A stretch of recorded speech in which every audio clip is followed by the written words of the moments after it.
Bienvenue à toutes et à tous pour de nouveaux Faits Carl Zero sur 13e rue. Vous allez découvrir l'histoire d'une jeune femme qui a passé 7 années de sa vie enfermée dans une boîte par un psychopathe pour en faire son esclave.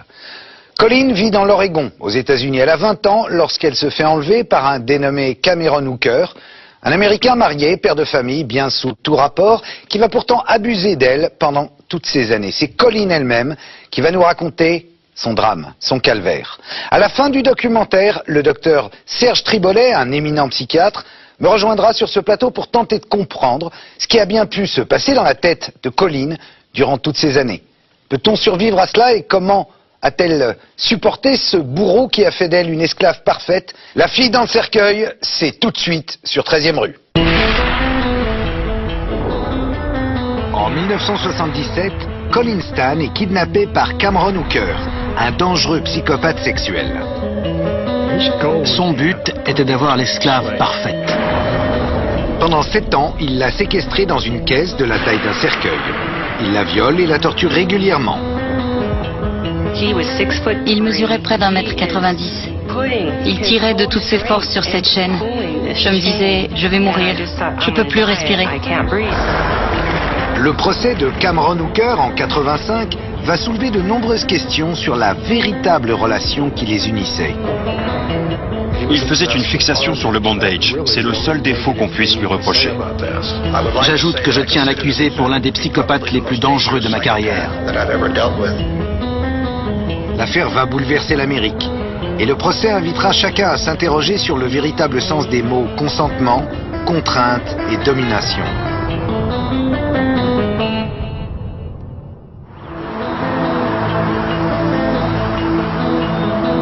Red Bluff, une petite agglomération au nord de la Californie. Autrefois, la ville était célèbre pour ses rodéos. Aujourd'hui, le temps semble s'y être arrêté. Il ne s'y passe plus grand-chose. Les gens et les trains de marchandises ne font que la traverser.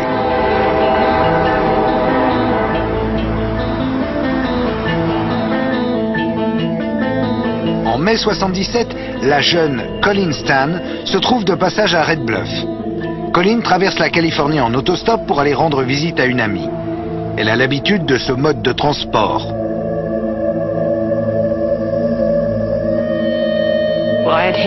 J'avais déjà fait de l'autostop dans la région sans avoir eu de problème. On était dans les années 70 et on était nombreux à faire de l'autostop. Colleen s'est postée à cet embranchement sur la route numéro 5 aux environs de Red Bluff. Elle est consciente du danger. Elle a déjà refusé 2 propositions. Mais celle qu'elle va accepter va bouleverser sa vie à jamais. Une petite Dodge bleue, un bleu cobalt, s'est arrêtée avec un jeune couple à l'intérieur. La femme avait un bébé dans les bras, un bébé d'environ 6-7 mois. Je leur ai dit, je vais à Westwood, c'est votre direction? Et ils m'ont dit, oui, montez. Colleen est prise en stop par Cameron Hooker. Il est accompagné de sa femme, Janice, et de leur bébé de 8 mois.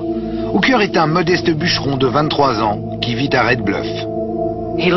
Visiblement, il rentrait du travail. Ses cheveux et ses vêtements étaient pleins de graisse. Et il y avait sa femme, enfin, j'ai pensé que c'était sa femme, et un bébé. Je me suis dit que c'était parfait. Colleen ne va pas tarder à comprendre que les apparences sont trompeuses et qu'elle s'est embarquée dans une aventure terriblement dangereuse. Il n'arrêtait pas de me regarder dans le rétroviseur, comme s'il me détaillait. J'ai trouvé ça bizarre, mais je n'ai rien osé dire. Après tout, ces gens avaient eu la gentillesse de me prendre en stop. Il s'arrête à une station-service et Colleen se rend aux toilettes. Une voix dans sa tête lui dit que quelque chose ne tourne pas rond. J'ai pensé à sauter par la fenêtre et à prendre la fuite sans demander mon reste. Et puis, je me suis dit, je délire. Je suis sortie et je suis retournée dans la voiture. Ça a été ma dernière occasion de m'enfuir.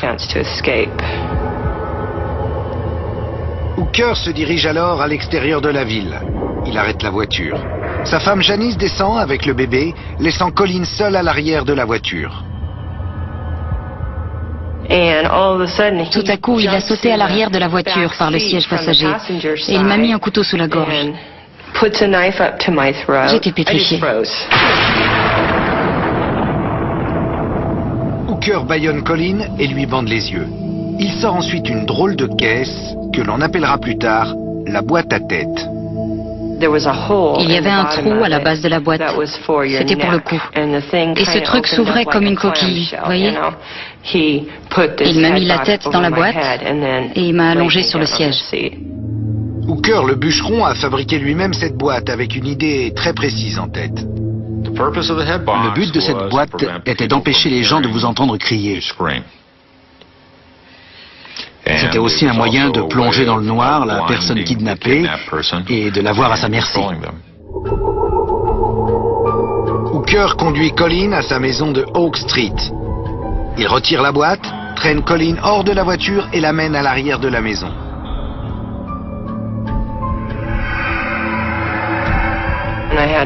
Il m'a fait monter quelques marches. Ça ressemblait à l'arrière d'une maison. Il m'a poussé à l'intérieur.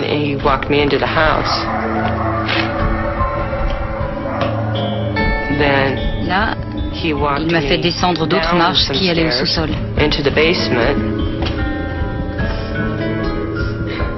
Dans le sous-sol, il fait monter Colleen sur une glacière et l'attache à des crochets par les poignets.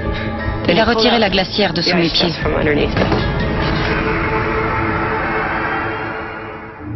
Mon corps est resté pendu dans le vide, en forme de Y. Et bien sûr, la douleur a été violente. Je n'avais jamais ressenti une telle douleur. À ce moment-là, il a pris un fouet et il a commencé à me fouetter en criant « Ferme-la !» Il la laisse un moment accrochée, puis la traîne jusqu'à une caisse posée dans un coin du sous-sol, où il va l'attacher à nouveau. Comme j'étais terrifiée, je m'étais persuadée que je m'étouffais. Alors j'hyperventilais et à chaque aspiration, je me disais « C'est fini, je peux plus respirer ». Le but de Hooker, c'est bien sûr de briser la volonté de Colleen. Il l'abandonne dans le sous-sol, attaché, bâillonné, littéralement terrorisé. Et son calvaire ne fait que commencer.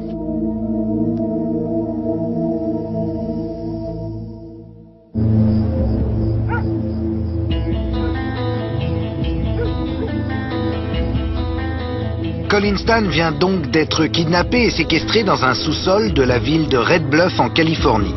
Cameron Hooker, son ravisseur, un bûcheron, a un plan diabolique. La briser tant physiquement que moralement. Le lendemain, il l'installe sur la planche de torture qu'il a lui-même fabriquée. Il m'a attaché les chevilles et les poignets aux quatre coins du billot. Il m'a laissé là toute la journée. Je ne comprenais rien à ce qui se passait. Qui étaient ces gens? Pourquoi ils me faisaient ça? Pendant ce temps, à 900 km au sud de Red Bluff, dans la ville de Riverside, la famille de Colleen commence à s'inquiéter sérieusement. Elle ne nous laissait jamais sans nouvelles. Et quand on a vu qu'elle n'appelait pas, on a compris que c'était sérieux. Bonnie, sa sœur, insiste pour que son père parte à sa recherche. Ils sont partis dans le nord à sa recherche. Quand j'ai vu qu'ils ne la ramenaient pas, j'ai su au fond de moi que c'était très grave. Dans le sous-sol de Oak Street, Colleen vit ses premières journées de captivité. À intervalles réguliers, Hooker descend, vient la pendre au crochet et la fouette. Le soir, il la nourrit avec des restes de repas, puis la laisse pour la nuit, attachée au billot. Après l'avoir laissé 3 ou 4 jours attaché au billot, il a construit une caisse en forme de cercueil. Il a trafiqué un vieux sèche-cheveux qu'il a monté sur la caisse pour envoyer de l'air et qu'elle ne meure pas asphyxiée à l'intérieur. Elle est restée dans cette caisse avec des chaînes et un bandeau sur les yeux pendant 3 ou 4 mois. Est-ce que vous avez réussi à vous faire une image de cet homme et à comprendre ce qu'il voulait? Très vite, j'ai compris que c'était un sadique. et que supplier un sadique, ça ne rime à rien. Ça ne mène nulle part. Au contraire, ça l'excite et ça lui donne envie de faire encore plus mal. Colleen ne comprend pas ce qui lui arrive. Elle est visiblement aux mains d'un malade mental. Mais elle est loin de s'imaginer que son ravisseur a tout planifié et qu'il veut faire de Colleen son esclave. Pour parvenir à ses fins, Cameron Hooker va l'abuser physiquement et moralement. Il l'enferme 22 heures par jour dans une boîte de la taille de la jeune femme. Mais en revanche, il lui permet de faire du jogging tous les jours pour l'entretenir. Il va manipuler la jeune femme jusqu'à lui faire signer un contrat d'esclave en bonne et due forme. Je sais, c'est incroyable. Regardez. Cameron Hooker n'a pas de casier judiciaire et aucun antécédent familiaux. Pour le monde extérieur, c'est un homme tout à fait ordinaire. Pourtant, son obsession pour le bondage et les pratiques sexuelles violentes remonte à loin. Et c'est un lecteur assidu de revues sadomasochistes. Mais Hooker a fini par se lasser des images et a voulu réaliser ses fantasmes.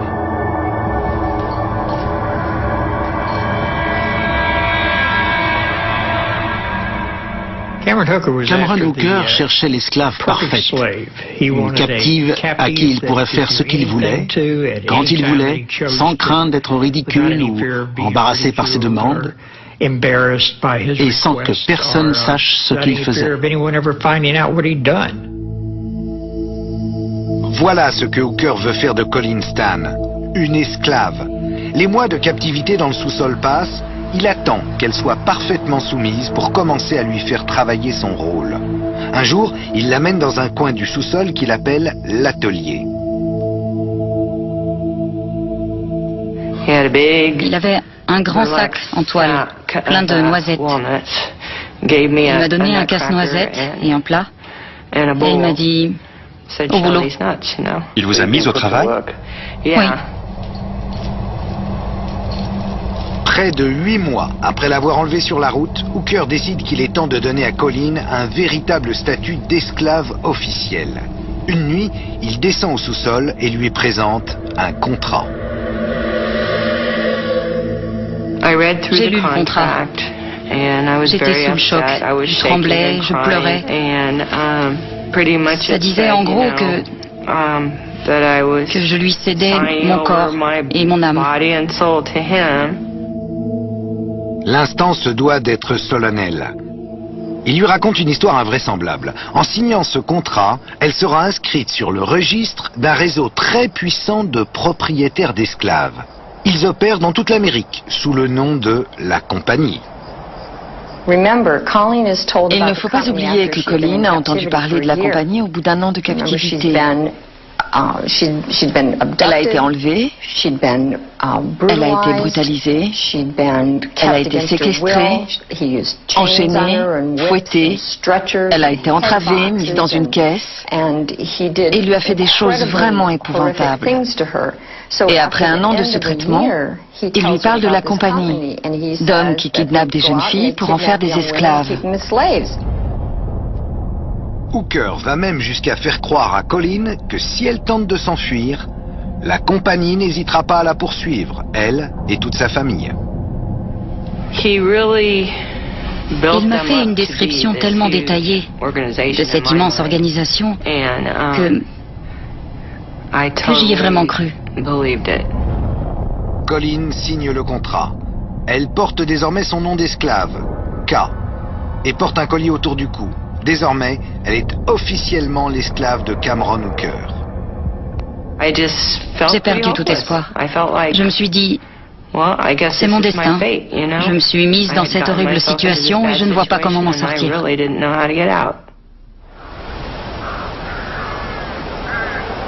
En mai 78, Hooker, sa famille et Colleen quittent la maison de Oak Street pour un mobile home dans les environs de Red Bluff. Il se lance dans des travaux minutieux et bricole son matelas à eau pour pouvoir y loger Colleen. En fait, Cameron Hooker a construit un socle assez haut pour le lit et il a fabriqué une caisse qui pouvait se glisser dessous. On peut voir des trous qui ont été percés sous le mobile home. Ces trous étaient prévus pour fournir de l'air frais à Colleen quand elle était dans sa caisse sous leur lit. Pour être précis, cette caisse était sous le lit de Hooker. Oui, sous le lit. Et c'est là qu'il vous a gardé. En fait, je devais me mettre à genoux sur le sol et me mettre à plat ventre pour me glisser dedans. Vous y restiez combien de temps par jour? En général, environ 22 heures. La caisse est très étroite et Colleen peut à peine bouger à l'intérieur. J'avais un pot tout au bout, à mes pieds, et quand j'en avais besoin, je devais l'attraper avec mes pieds et l'amener sous moi, tout en restant allongé. C'était très dur dans cette caisse. Plusieurs fois, je me suis dit, je n'en peux plus. Je ne tiendrai pas une seconde de plus.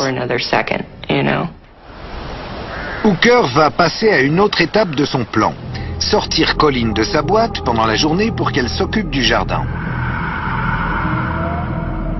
Il m'a traîné dehors, m'a donné une pelle et m'a dit « Remplis ces trous ». Alors, j'ai rempli les trous. Pendant qu'elle travaille dans le jardin, Hooker fait travailler son imagination sadique pour passer au cran supérieur. Cameron faisait partie de ces gens qui, selon moi, ont un talent naturel pour le bricolage.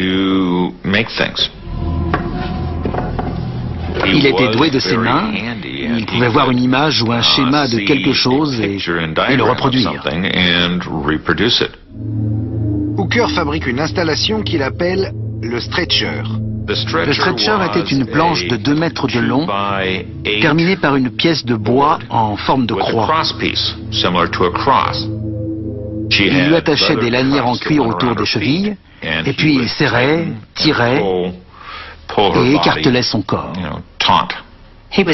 Il mesurait près d'1,90 m et devait peser près de 90 kg. Il tirait de toutes ses forces sur cette chaîne. Et il tirait tellement fort que je n'arrivais plus à respirer. L'air entrait à peine dans mes poumons. Je me disais, je vais mourir.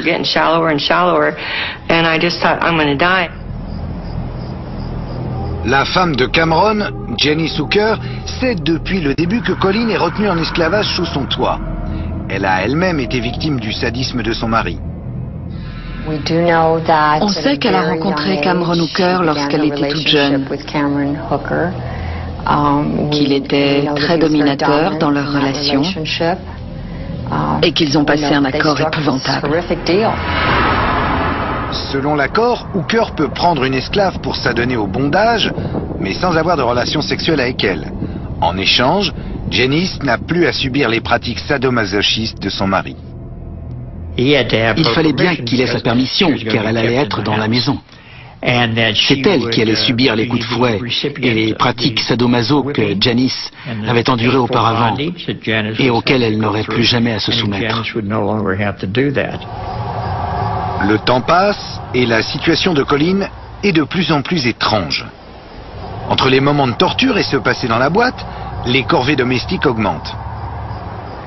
Il voulait qu'elle s'occupe de la maison, qu'elle s'occupe du jardin. Et enfin, si elle se montrait docile, elle pourrait s'occuper des enfants et faire tout ce qu'il avait envie qu'elle fasse. Janice a maintenant un deuxième enfant et Colleen commence à assumer le rôle de nurse à domicile. Il a commencé à me laisser garder les enfants quand ils étaient au travail. Je faisais le ménage, la vaisselle, ce genre de choses. Un peu de cuisine aussi. Hooker décide de laisser quelques libertés à Colleen. Elle a même le droit de sortir faire du jogging. Elle a eu quelques libertés, notamment elle a pu sortir faire du jogging. Il surveillait l'heure et lui accordait un horaire précis pour aller courir et revenir. Pourquoi n'êtes-vous pas parti? Parce que je croyais vraiment à la compagnie. Il avait sous-entendu qu'il y avait d'autres membres de la compagnie dans les environs. Et il m'avait dit en gros, essaie.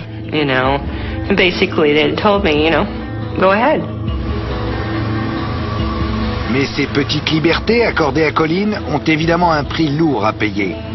Pendant que Janice travaille à Red Bluff, Hooker ne respecte pas l'accord passé avec sa femme et en profite pour violer Colleen. À chaque fois qu'il abusait de moi, je saignais, parce que ça n'avait rien de rapport normaux. Et je n'étais pas du tout en condition. Une fois, il m'a sodomisé. Mais Dieu merci, il n'a pas recommencé. Cameron Hooker, ce père de famille, tout à fait normal, banal pour les voisins, a réussi son plan. Colleen est devenue son esclave sexuelle, son esclave ménagère, et elle fait même office de nounou à la maison.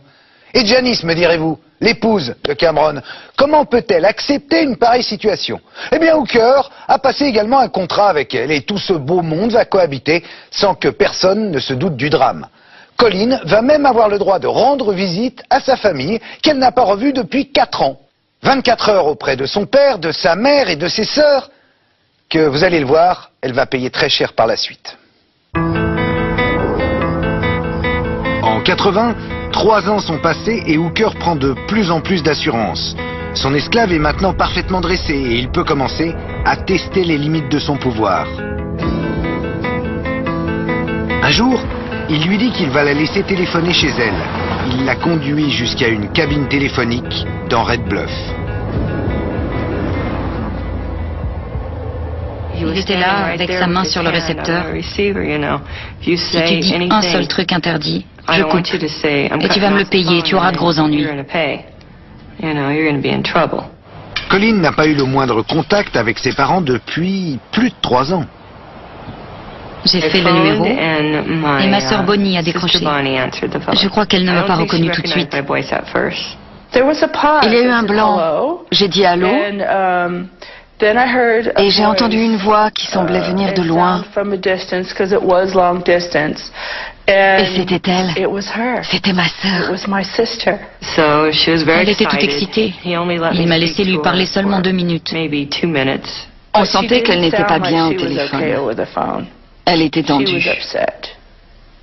Elle n'était pas comme d'habitude. Quelques jours plus tard, Hooker fait une annonce extraordinaire. Elle va avoir le droit d'aller voir sa famille.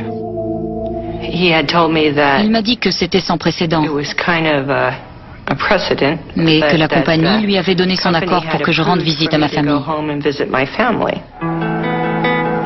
Hooker conduit Colleen jusqu'à Riverside et la prépare à cette visite pendant le trajet. Je devais dire à ma famille que c'était mon petit ami. Il s'appelait Mike. Non, qu'il était mon fiancé et qu'on allait se marier. Et il lui rappelle en permanence le prix à payer si jamais elle ne respectait pas les règles. Il lui a dit que la compagnie surveillait les visites à distance, qu'elle était partout, que la maison était sur écoute et que si elle faisait la moindre erreur, il viendrait torturer et tuer sa famille. Le 20 mars 1981, Hooker dépose Colleen devant la maison de ses parents. Elle portait des vêtements en fait main. Ce n'était pas du tout le style de ma sœur. Oh non. Et elle était mince. Très très mince. Ce n'est pas non plus son genre. Ils ont beau avoir des doutes, aucun des membres de la famille n'ose affronter Colleen. On avait trop peur de la forcer, vous savez. On ne savait pas si elle était dans une secte avec un tas de gens autour d'elle. On voyait qu'elle était très tendue, ça je peux vous le dire, c'était évident. Je ne voulais pas la forcer. J'avais peur qu'elle soit dans une secte ou un truc comme ça. Il ferait en sorte qu'on n'entende plus jamais parler d'elle. Avez-vous eu envie de tout leur dire?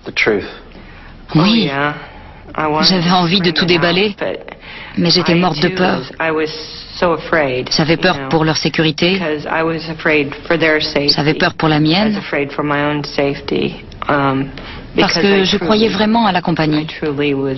Et j'étais persuadée que cette organisation soutenait ce type.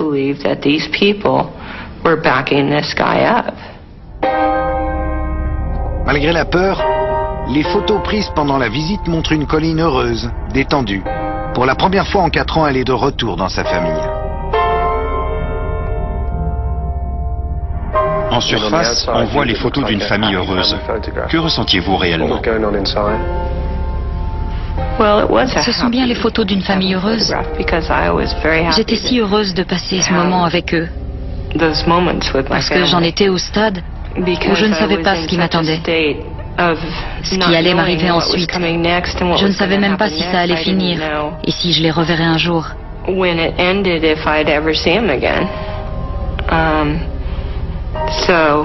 C'était donc des instants précieux pour moi. Le bonheur est de courte durée. 24 heures plus tard, Colleen reçoit un coup de téléphone. Mes parents ont dit « Ah, c'est Mike pour toi ». Je suis allée prendre le téléphone et il m'a dit « Je viens te chercher ». J'ai essayé de discuter. J'ai dit « Ah, mais je pensais... » 24 heures plus tard, presque à la minute près, il était là.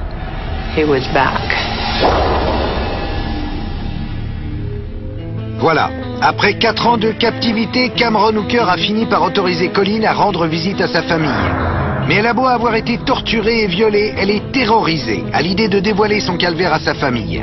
Et 24 heures après l'avoir déposée chez elle, revoilà Cameron Hooker de retour devant la porte. Il ressemblait à, comment dire, quelqu'un d'ordinaire. Il avait l'air d'un rat de bibliothèque. C'était pas du tout son type. Mais il n'avait pas non plus l'air d'un monstre. J'ai vraiment été dupe. Croyez-moi. Au moment de partir, ils ont tous les deux posé pour cette photo. On peut parler de cette photo? Vous donnez l'impression d'être très heureuse sur cette photo. J'étais heureuse d'être avec ma famille. Je parle du fait de poser avec lui. Je n'étais pas heureuse de poser avec lui, non. Mais je devais faire comme si c'était mon fiancé, vous comprenez? C'était l'homme que j'étais censée vouloir épouser, même si c'était loin d'être la vérité. Je devrais avoir un Oscar pour cette photo. Après avoir vu Colleen jouer son rôle à la perfection chez ses parents, Hooker est désormais certain d'avoir le contrôle absolu de son esclave. On appelle ça le pouvoir suprême. C'est bien au-delà du contrôle. C'est le contrôle absolu d'une autre personne. Vous pouvez la laisser s'éloigner et elle ne va rien tenter contre vous. Et c'est ce qu'il a fait. C'est ce que Hooker a fait en l'autorisant à travailler et à aller voir ses parents. Quel sens du pouvoir! Colleen commence à faire ses adieux. Quand je l'ai embrassée, ça m'a brisé le cœur. Car je sentais qu'elle repartait vers quelque chose de vraiment pénible. Aujourd'hui, je me dis que j'aurais dû la prendre dans mes bras et lui dire fermement « Tu ne vas nulle part ». Mais c'est avec le recul. La visite familiale aura été brève et Colleen va maintenant entrer dans une nouvelle phase très éprouvante de sa captivité. Je les ai tous pris dans mes bras. Je les ai embrassés et je leur ai dit que je les aimais. Et on est parti. Et alors que je ne m'y attendais pas, en rentrant à Red Bluff, il m'a poussé dans la maison, m'a fait entrer dans la caisse sous le lit. Et je n'en suis pratiquement plus sortie pendant 3 ans.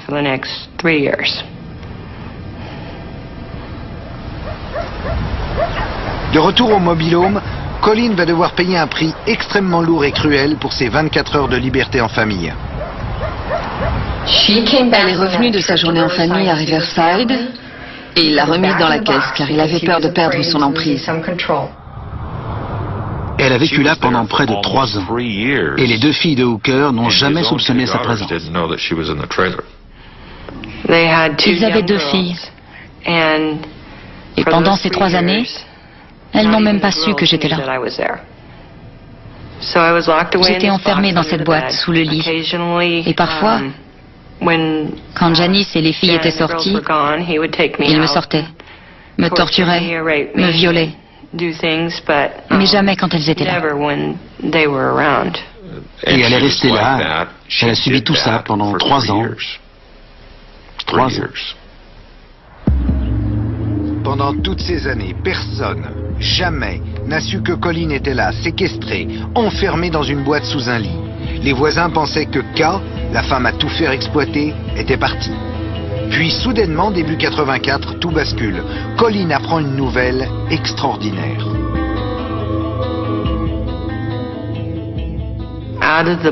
Subitement, la compagnie avait donné son accord. J'étais autorisée à sortir de la boîte. Hooker accepte de faire revenir Colin dans son petit monde. Il me montrait à tout le monde. Il disait aux voisins, aux enfants, à tout le monde, « Regardez, K est revenu. » Contre toute attente, il autorise même Colin à prendre un travail de réceptionniste dans un motel du coin. Ils l'ont autorisé à travailler uniquement parce qu'ils avaient besoin d'argent. Ils étaient fauchés et elle a accepté de travailler pour eux. C'était la liberté pour elle. Vous vous considériez toujours comme une esclave? Oui, j'en étais une. Et vous pensiez toujours que vous étiez sous la menace de la compagnie? Oui. Voilà, ça fait 7 ans que Colin vit prisonnière d'un homme. Pas tout à fait, me direz-vous, puisqu'elle a un job maintenant. Eh oui, c'est tout le mystère de cette affaire en extérieur. Sa vie semble normale. Colin travaille, va même à l'église, et pourtant, elle mène une vie d'esclave sexuelle aux côtés d'un détraqué. Alors quand tout cela va-t-il s'arrêter? Colin va-t-elle enfin se rendre compte de la supercherie du contrat? Au fond, qu'est-ce qui la retient de s'enfuir? Dans le mobil-home, Colin commence à lire la Bible, établissant de cette façon, pour la première fois, une sorte de lien avec Jenny Hooker. On a eu un début de relation, au moins sur le plan spirituel.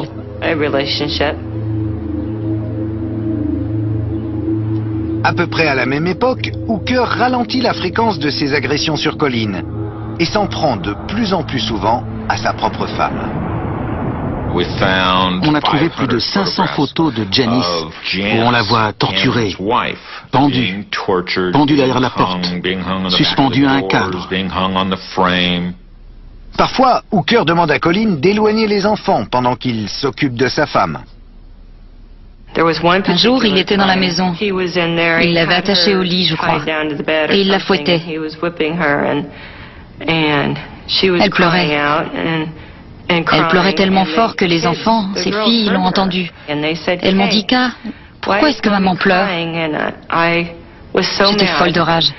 Je me suis dit, le salaud, comment il peut faire ça? En 84, 7 ans après l'enlèvement, Jenny est à 2 doigts de craquer. Hooker lui a déclaré qu'il envisageait d'enlever 4 nouvelles esclaves. Elle a eu peur qu'il enlève une nouvelle jeune fille. Et elle avait aussi très peur pour ses 2 petites filles. Elles commençaient à grandir et elle ne savait pas ce qu'il était capable de leur faire, ni comment elles allaient réagir en découvrant la vérité. Jenny a sympathisé avec le pasteur de la paroisse. Elle finit un jour par tout lui avouer, toute la vérité sur son mari. Horrifié, il lui dit qu'elle vit dans le péché et qu'elle doit le quitter. Et après 7 années, Jenny brise le silence. Elle est venue me voir au travail et m'a dit, « Il faut qu'on se sorte de là. » Et elle m'a dit, « Cameron n'est pas dans la compagnie. » Cette simple révélation va détruire tous les fondements sur lesquels Colin avait basé sa vie depuis 7 ans. Je me suis dit, mais comment j'ai pu être aussi stupide? Comment j'ai pu marcher dans cette histoire depuis si longtemps? Et bien sûr, j'aurais voulu lui dire, mais pourquoi tu as attendu si longtemps pour me dire la vérité? Pourquoi elle ne m'avait pas dit tout ça 7 ans plus tôt? Vous lui avez demandé? Non. Colin est sous le choc, mais à présent il lui faut prendre une décision.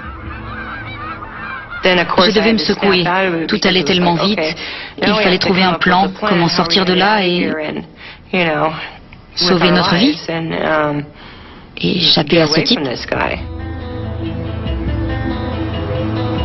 Libérée de sa peur de la compagnie, Colin décide de retourner dans sa famille. Mais avant de partir, elle se sent obligée de passer un dernier coup de téléphone à celui qui l'a kidnappé et torturé 7 ans durant.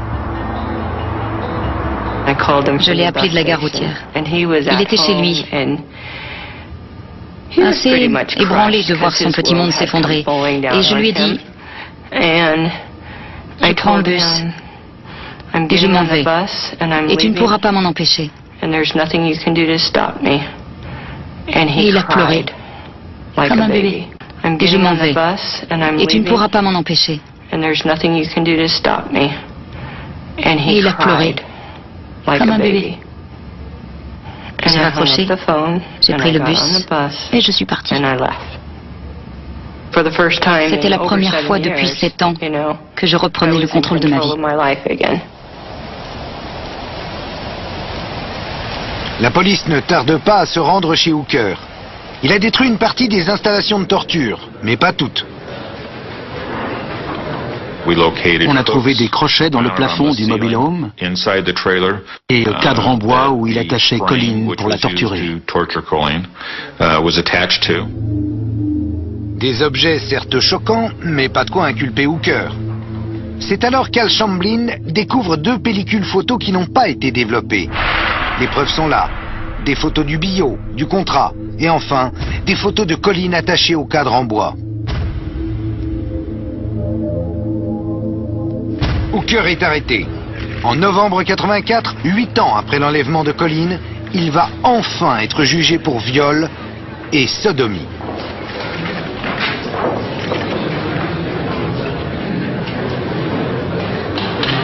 Lorsque Colleen prend place dans la salle d'audience, c'est la première fois qu'elle revoit son tortionnaire depuis la fin de son cauchemar. Il était assis là, à 3 mètres devant moi, avec son sourire narquois, l'air de dire « Je vais m'en sortir, et tu vas voir ». Madame le procureur, Christine McGuire, ouvre le procès par une présentation des divers équipements imaginés par Hooker. C'est une double boîte qu'on a retrouvée dans l'une des remises. On emboîte la tête et on referme. On exhibe aussi le stretcher, les chaînes, les menottes. McGuire a également fait faire une réplique exacte de la pièce à conviction la plus choquante, la caisse sous le lit. On avait trouvé la caisse intégrée sous le lit. On en a fait une réplique qu'on a placée au milieu du tribunal. On a beau dresser le portrait d'un pervers psychopathe, Hooker apparaît comme un kidam ordinaire aux yeux du jury. Cameron avait l'air doux comme un agneau, un gars tout simple de la campagne. Au tribunal, il n'avait rien de l'homme fort et pervers qu'on décrivait. Quant à l'avocat de la défense, Roland Papendick, il a toute confiance en son client. Est-ce que j'aime bien Cameron Hooker? Oui, il ne jure pas, il ne boit pas, il ne se drogue pas, il va travailler tous les jours, élève sa famille. Certes, il a fait une fixation sur le bandage. C'est le seul défaut qu'on puisse lui reprocher.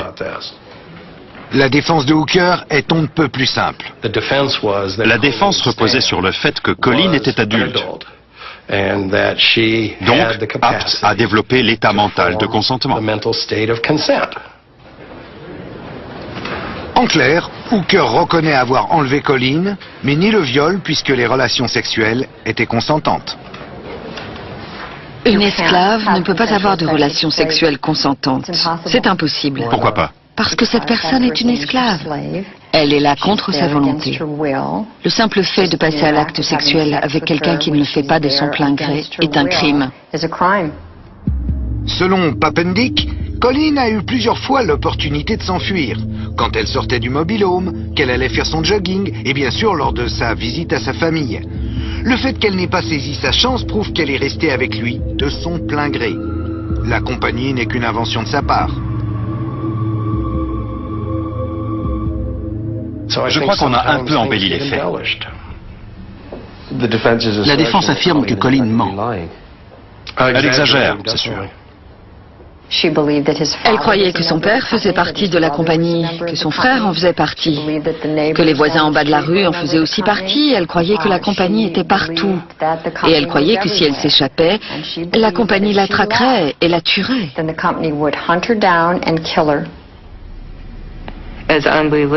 Aussi étonnant que ça puisse paraître, dans ma tête, j'y croyais dur comme fer. Si certains ne me croient pas et pensent que j'invente, c'est leur droit. Colleen tente de prouver que sa croyance en l'existence de la compagnie était bien réelle. Mais Papendick sort une pièce à conviction confondante. Une série de lettres ahurissantes, écrites par Colleen à Hooker, et dans lesquelles elle clame son amour éternel pour son supposé ravisseur. Les lettres font l'effet d'une bombe au tribunal et remettent tout en question.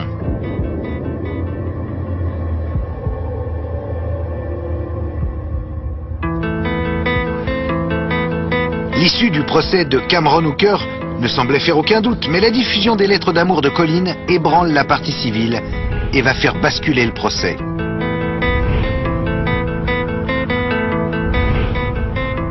Quand ils ont sorti ces lettres d'amour, je me suis demandé si elle n'était pas tombée amoureuse de lui. Si elle avait voulu vivre avec lui, elle n'était pas partie pour cette raison.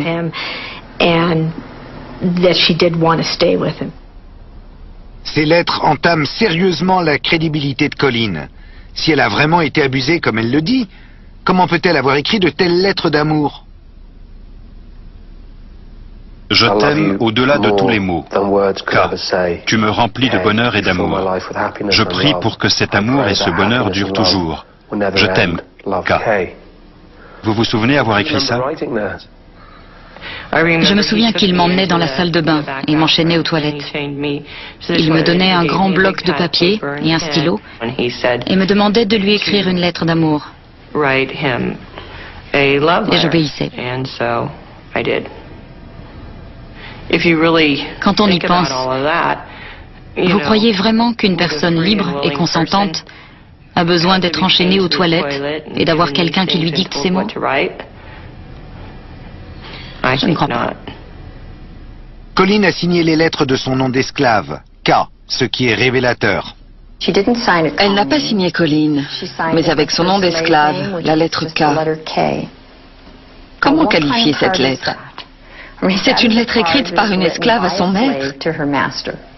Encore une horrible pièce à conviction qui montre bien qu'elle était retenue contre son gré. Même si Colleen a écrit ses lettres sous la dictée de Hooker, elles évoquent tout de même un lien trouble entre l'esclave et son maître. Quand notre rapport a évolué vers une relation plus amoureuse, à défaut d'autres mots. Une relation comment? Une sorte de relation amoureuse. Et là, il m'a mieux traité. Ces gens ont été toute ma vie, pendant toutes ces années. Alors oui, il y avait un lien, il y avait des sentiments. On a tous des sentiments. Quelle que soit la situation dans laquelle vous êtes, vous avez des sentiments, bons, mauvais. Tout le procès va tourner autour de cette question. Colleen est-elle finalement tombée amoureuse de son bourreau? Dans ce cas, ce n'est plus la même chose, car il y a ces lettres d'amour que retrouvent les enquêteurs qui ont bien du mal à comprendre pourquoi Colleen n'a pas cherché davantage à s'évader. Et puis il est vrai que Cameron Hooker ne ressemble pas, du moins physiquement, au monstre dépeint par l'accusation. Comment va réagir la cour? Regardez. Les sentiments de Colleen pour Hooker représentent un sacré dilemme pour la partie civile. Comment expliquer de tels sentiments envers un homme aussi violent et dominateur que Cameron Hooker? Christine McGuire appelle à la barre le spécialiste des affaires de captivité, le docteur Chris Hatcher. Ce dernier explique à la cour que l'enlèvement de Colleen par Hooker est un modèle du genre. Le docteur Hatcher a dit, vous avez d'abord le choc soudain de l'enlèvement. Et on savait que Colleen était passée par là. Hatcher explique ensuite à la cour le développement du processus. On avilit la personne, on la torture, on la soustrait à la société, on lui fait perdre la notion du temps, du jour, de la nuit, des semaines, des années. On fait toutes ces choses invraisemblables jusqu'à ce que la personne soit complètement brisée. Et Hooker a bel et bien brisé la volonté de Colleen. Après ça, elle a adopté le comportement classique qu'on trouve dans les rapports maître-esclave. Elle a essayé de le satisfaire, notamment en lui montrant son amour. Plus je lui montrais de l'amour, mieux il me traitait. Ce n'était pas cet amour que deux personnes peuvent avoir l'une pour l'autre. Ça n'avait rien à voir. C'était un amour qui tenait plus de l'attachement créé par la proximité, dans des conditions épouvantables, de la dépendance. C'était un amour vraiment très malsain. C'était plutôt un amour par nécessité, car cet homme tenait ma vie entre ses mains.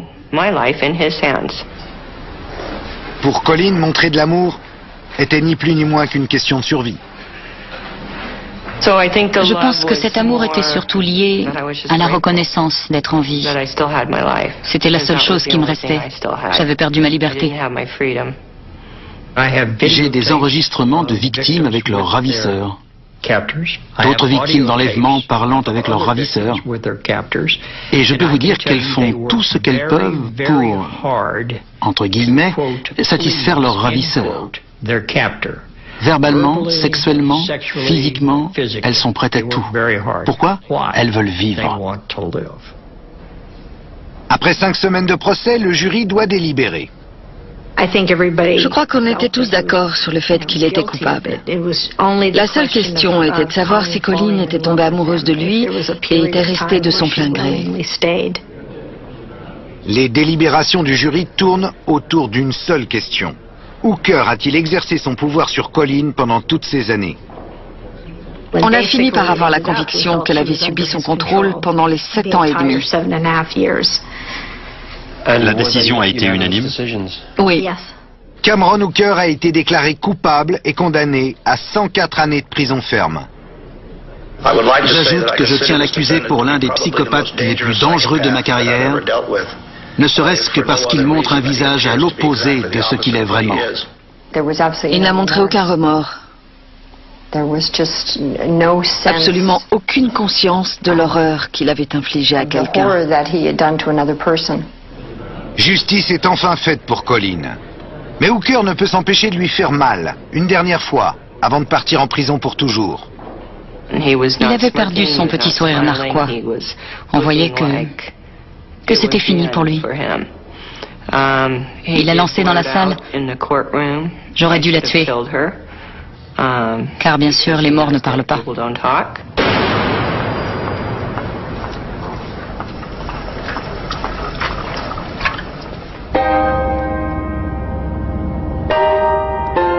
Aujourd'hui, Colleen a reconstruit sa vie. Elle a une fille de 20 ans, elle vit au nord de la Californie. Elle est avocate et se bat pour les femmes victimes de violences sexuelles et domestiques. Au regard de tout ce qu'elle a enduré, elle se voit comme une survivante. J'ai choisi la vie. J'ai choisi la vie et j'ai essayé d'en tirer les points positifs et de faire avec. De ne pas me laisser détruire par ça. C'est ce que j'ai fait.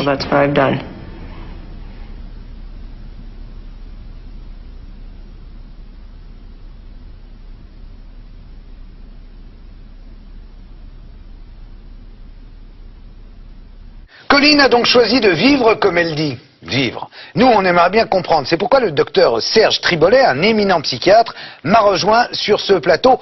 Bonsoir, Monsieur Tribollet. Alors, Monsieur Tribollet, comment est-ce qu'on ressort d'une telle expérience? Comment d'abord on peut accepter de vivre pendant 7 ans sous la coupe de quelqu'un en étant à la fois son esclave sexuel, son esclave ménagère, sa bonne à tout faire? Comment c'est possible? Alors la question est très vaste parce que déjà il y a des profils de victimes. Là, on est dans un type de victime très particulier. D'autres personnes seraient parties en courant à la première occasion, etc. Donc là, elle a été sous influence très vite. Comment elle s'en remet? On a tous des forces insoupçonnées au plus profond de nous. Une expérience comme ça, très difficile, peut faire apparaître des forces insoupçonnées. C'est le premier point. Il y a le deuxième point, ce sont tous les mécanismes de défense que l'on a, des mécanismes de refoulement.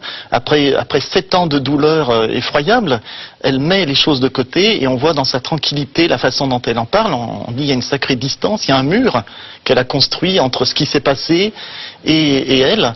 Et elle en parle dans le fond comme si elle avait vu un film et qu'elle raconte le film.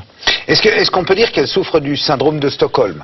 Non, pas tellement. On n'est pas tellement dans ce cadre de figure. On est dans le cas de figure d'une victime d'un sadique. Parce que là, on est vraiment dans l'image même du sadique. Il a tous les critères, je dirais, diagnostiques du sadique en psychiatrie. Et elle est on peut dire, elle a été sous hypnose de son sadisme. Elle anticipe la peur. Au sens figuré, pas au sens propre. Presque au sens propre, parce qu'il y a une suggestion. C'est-à-dire, il la tenait du bout du doigt en lui disant ce qui allait se passer à l'extérieur, ce qui se passerait maintenant. Et donc, elle est dans la crainte permanente et elle tient comme ça. Dans le fond, le conditionnement qu'il a mis en place et la peur, il y a des tyrannies qui ont duré très longtemps elle a duré 7 ans. Donc il a été évidemment arrêté, lourdement condamné. Quel est le profil de ce Cameron Hooker ? Alors c'est le profil du pervers sadique, le sadisme dans toute son expression. Le sadisme, c'est le mal absolu, c'est-à-dire de considérer l'autre comme objet et non pas comme sujet. Et un objet, ça se triture, ça se manipule, ça se casse, ça s'enferme. Et donc c'était vraiment le sadisme dans toute son expression, le sadisme qu'a très bien expliqué d'ailleurs la psychanalyse et Freud, et parce que c'est inexplicable sinon. Ça se guérit ou pas ? Ça se guérit, c'est très difficile de parler de guérison, c'est même impossible parce que c'est plus du côté de l'être, c'est une façon d'être au monde et ce qui est au cœur même du sadisme remonte à la plus petite enfance. Dès l'enfance, on met des choses de côté, il y a l'interdit de l'inceste, l'interdit de la cruauté et dans la perversion, il y a un refus de cet interdit. Donc les choses réapparaissent, mais c'est une façon d'être. Et en même temps, c'est une forme de gourou. Il a un influx psychologique sur la pauvre jeune fille. Comment est-ce qu'il a fait pour la maintenir comme ça ? Il lui a fait un lavage de cerveau ? C'est exactement ça. Le sadisme et le pervers en général met en place un scénario. Il a la maîtrise totale de tout. Rien ne lui échappe. Et dans ce scénario, l'autre n'a pas de marge de liberté, n'est pas sujet mais objet. Et donc, c'est un lavage de cerveau. C'est tout un système de conditionnement. C'est la peur et bien d'autres choses, puisque là, on a vu des choses horribles qui sont arrivées, la mettre dans une boîte, lui mettre quelque chose sur la tête, etc., la violer, mais d'autres électrifient la victime, ça peut durer des années, il y a des très nombreuses descriptions qui sont toutes de ce même type. Vous avez eu déjà des cas à traiter de ce type ? Non, heureusement, des cas comme ça extrêmes quand même, heureusement non. En France, en plus, on n'a pas le même système de soins, donc il y a des repérages. Mais enfin, le problème du sadique et du pervers, c'est que ça ne se voit pas de l'extérieur. Il y a ce qu'on appelle le clivage. Le problème du pervers, et c'est pour ça que c'est très difficile de les soigner, c'est qu'ils sont extrêmement normaux, hormis leur perversion. Voilà. Si on enlève la perversion, tout le reste est d'une normalité absolue. C'est d'ailleurs souvent comme ça que l'on fait le diagnostic en psychiatrie. Quand les choses sont trop normales, ça pose question. Donc, hormis, et on le voit bien dans son cas, il a une vie a priori normale. Arrangé, oui. Et c'est la même chose pour d'autres cas de perversion, les pédophilies et autres, où sortis du crime, le reste est normal. Docteur Triboulet, merci de votre témoignage. Quant à nous,